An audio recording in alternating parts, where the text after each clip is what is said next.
Une couronne mortuaire composée de divers courriers pour saluer un bureau de poste amené à disparaître dans le courant de l'année. Voilà pour le geste symbolique posé par les écolos ce matin à Couëme. Donc pour cette année-ci, il y a déjà 12 bureaux de poste qui sont annoncés comme fermés, donc ce qui réduira de 32 à 20 bureaux de poste pour toute l'entité, pour toute la région de Mons-Borinage.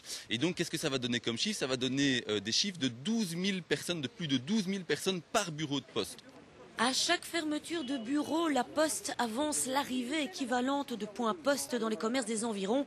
Sauf que la fermeture et l'ouverture ne sont pas toujours synchronisées. Ces points Poste n'effectuent pas de service bancaire, un service de proximité dont se vantait la Poste par le passé.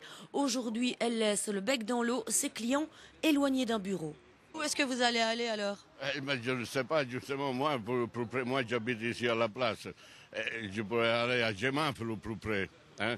Mais ce n'est pas toujours gai. Des fois, je suis à pied, je ne sais pas comment me déplacer. Prendre le bus pour aller à Gemap, on doit d'abord aller à Mons. De Mons, après prendre un autre bus pour aller à Gemap. Donc, les écolos veulent donc que les fermetures de bureaux cessent. Au-delà de cette réalité quotidienne, ils veulent également préparer la libéralisation complète des services postaux exigés en 2011 par l'Europe. En Hollande, des firmes spécialisées engagent des étudiants ou des pensionnés désireux d'arrondir leur fin de mois. Ils sont payés par exemple au pli distribué. Les Verts craignent que les zones moins peuplées ne soient plus correctement desservies et que les conditions sociales des travailleurs soient désastreuses.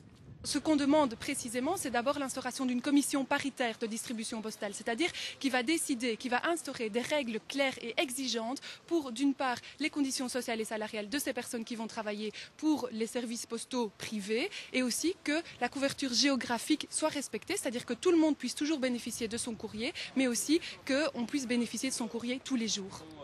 Pour les écolos, la disparition du facteur traditionnel, c'est aussi la disparition d'un dernier relais social entre les personnes isolées et le reste de la société.